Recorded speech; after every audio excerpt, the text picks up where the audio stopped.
रामकृष्ण हरी माऊली. जगद्गुरु संत तुकाराम महाराजांच्या पादुकांचं नीरा स्नान आत्ताच पार पडलेलं आहे. ही थेट दृश्य आपण बघतोय खास न्यूज 18 मराठीच्या दर्शकांसाठी. नीरा नदीमध्ये हे पवित्र स्नान पार पडलं आणि आपण बघतोय की कित्येक वारकरी हे नीरा स्नान पाहण्यासाठी अतिशय आतुर झालेले असतात. ते सुद्धा आपण पाहिलेलं आहे. आणि त्यानंतर आपण बघितलं की संपूर्ण वारीच्या प्रवासात अतिशय महत्वाचा टप्पा म्हणजे नीरा स्नानाचा टप्पा असतो आणि ते नीरा स्नान आत्ताच इथे पार पडलेलं आहे. आधी अशी जगद्गुरु संत तुकाराम महाराजांच्या पादुकांची आरती पार पडली. त्या आरतीमध्ये सुद्धा आपण पाहिलंय की ज्ञानोबा तुकारामच्या जयघोषाने संपूर्ण परिसर हा दुमदुमून गेलेला होता. त्याचबरोबर टाळ मृदुंगाच्या गजरामध्ये या संपूर्ण परिसरामध्ये अतिशय भक्तिपूर्ण असं वातावरण निर्माण झालेलं होतं. आणि आता आपण बघतोय नीरा स्नान हे जगद्गुरु संत तुकाराम महाराजांच्या पादुकांचं पार पडलेलं आहे.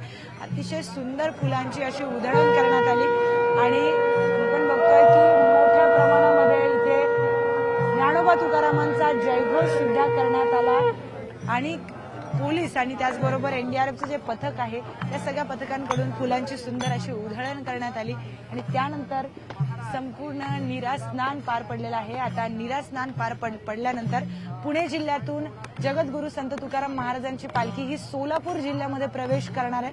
अतिशय महत्वाचा हा टप्पा असतो आणि याच सीमेवर सोलापूर जिल्हा प्रशासनाकडून आणि त्याचबरोबर राजकीय नेते तिथे उपस्थित असतात. अतिशय सुंदर असं स्वागत जगद्गुरु संत तुकाराम महाराजांच्या पालखीचं तिथे करण्यात येतं आणि त्यानंतर पालखी सोलापूर जिल्ह्यामध्ये प्रवेश करते.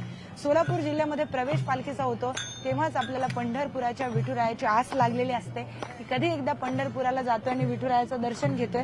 अशा पद्धतीच्या भावना वारकऱ्यांमध्ये पाहायला मिळतात.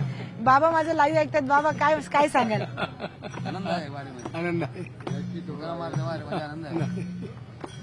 खूप खुश दिसतंय नीरा स्नान बघून. धन्यवाद. अत्यंत सार्थक झालं या जीवनाचं. वारी आला जो असं म्हणतात की एक वेळ जीवनामध्ये आल्यानंतर एक वेळ सुद्धा वारी करावी त्याशिवाय जीवनाचं सार्थक होणार नाही असं म्हणतात. याची देही याची डोळा हा तुकोबारायचा सोहळा पाहायला मिळाला. धन्य झालं. रामकृष्ण. याची देही याची डोळा आपल्याला पाहायला मिळालं हीच खूप मोठी गोष्ट. काय बाबा काय आपल्याला तुकाराम आनंद आहे बाबा. तुकाराम सावळ्यामध्ये स्वतः चांगली केली. काय बाबा नीरा नदीचं पाणी लावलं नीरा नदीचं पाणी हो. कसं वाटतंय? आनंद वाटला खूप मोठा. याला पण लावलं ना तुम्ही पाणी? हो तुतारीला पाणी लावलं, आंघोळ घातली आणि कमीत कमी माझं 40 वर्ष माझी शाळा आहे. हा 40 वर्ष शाळा असून मी जसं ह्या सेवेला लागलो हा. तसं मला फार आनंद वाटला. तर खूपच आनंदाचं वातावरण आपल्याला पाहायला मिळतं. आपण बघतोय की जगद्गुरु संत तुकाराम महाराजांच्या पादुका आता पुढच्या दिशेने मार्गस्थ झालेल्या आहेत. आत्ताच नीरा स्नान पार पडला आणि तो सोहळा पाहण्यासाठी मोठी गर्दी सुद्धा आपल्याला पाहायला मिळेल. आपण बघतोय बाबांचा उत्साह प्रचंड मोठा आपल्याला पाहायला मिळतो की किती त्यांचा उत्साह आहे. बाबा